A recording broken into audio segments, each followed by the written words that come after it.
You ever wake up and realize your whole life just got hijacked by someone who thinks a little power means they own you? Yeah, that was me. The morning I found out the HOA president just gifted my lakefront to her broke cousin, no warning, just handed it over, complete with fake legal docs all wrapped in this phony community improvement story. I mean, imagine paying top dollar for a place, designing it yourself down to the last dock plank, and some suburban Napoleon comes strutting in like she can carve up your world for a family favor. The nerve still makes me laugh, in that way where if you don't laugh, you're probably about to snap. Let me set the scene. I'm Tom Reynolds, 38 architect by trade, dad by heart. Still learning how to be both since my wife Sarah passed 2 years ago. Cancer, quick and cruel. My daughter Emma, she's 8 and has more dreams in her pinky than most folks in their whole lives. Loves drawing lives for the water. That lake was supposed to be our healing place, our escape. It's why I bought here, why I built this house right on the best shoreline in Willowbrook Estates. Waterfront access, Century Oaks peace at least until Patty Morrison rolled in power hungry like she was storming the Bastille, except with more paperwork and less self-awareness. Patty's the new HOA president, used to be a tax assessor, now spends her retirement days running our neighborhood like it's her private empire.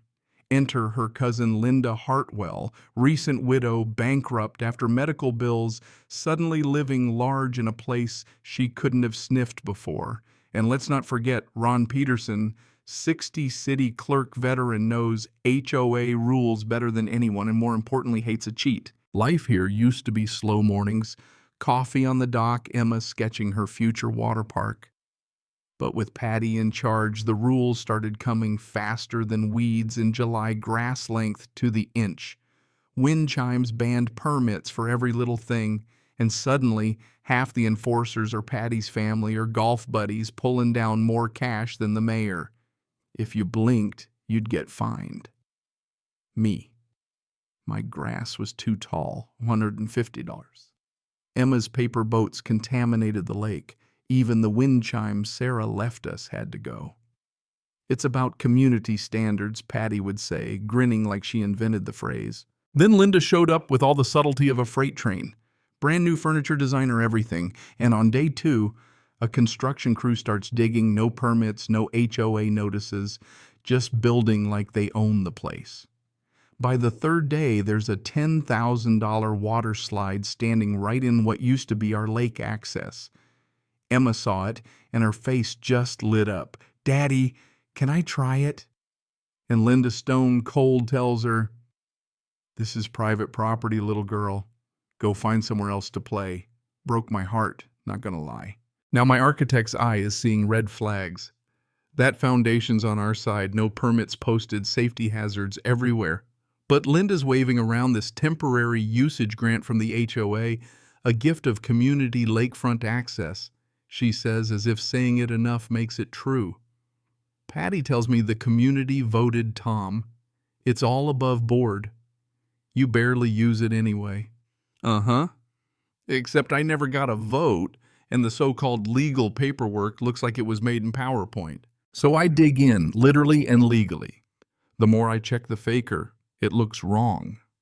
Signatures, no board notifications, open-ended temporary use. Nothing in the bylaws.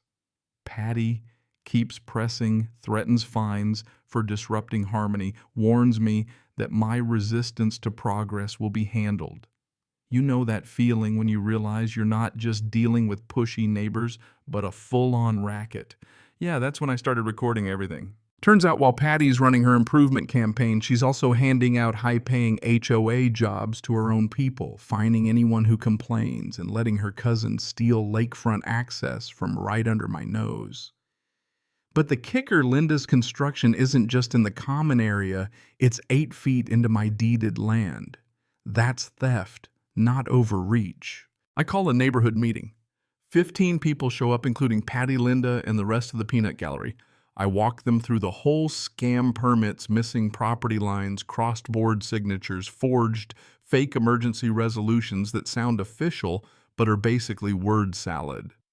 Ron stands up, lays out years of record keeping, and the whole place goes quiet when it's clear Patty's been making it up as she goes. But Patty, she doubles down, waving new executive powers, threatening massive fines, screaming about community progress while Linda melts down about her family gift being destroyed.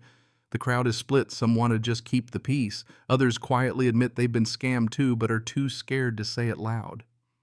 Then the next morning, Linda's back to bullying Emma, tells her no kids allowed, period. That was it for me. I went into overdrive, hired a surveyor, filed every permit, took hundreds of photos. Ron shows me his files and $8,000 in bogus fines. Fake permits sold to half the block, systematic rule changes with no vote.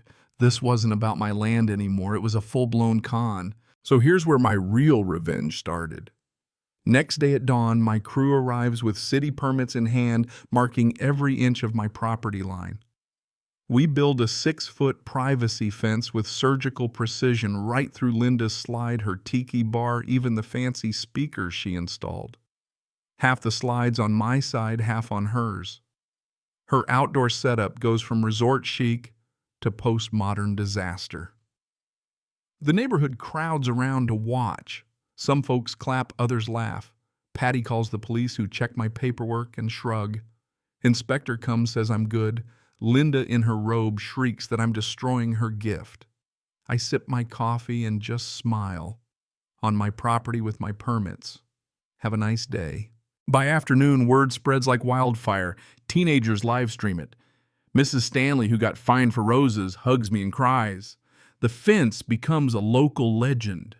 But the real fireworks, Patty files a $25,000 lawsuit claiming I destroyed neighborhood improvements, hurt Linda's feelings, tanked property values.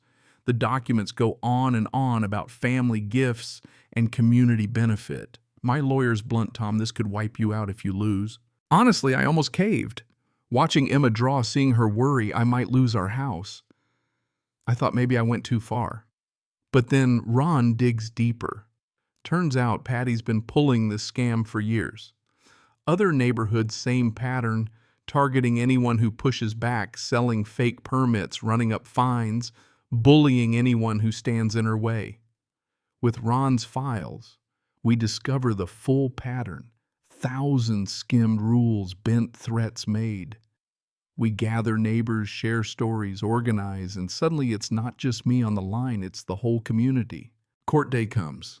Patty's got a shark lawyer, pages of fake authorizations, 3 golf friends as character witnesses. I've got the receipts, deeds, permits, photos, witness statements, expert surveyor.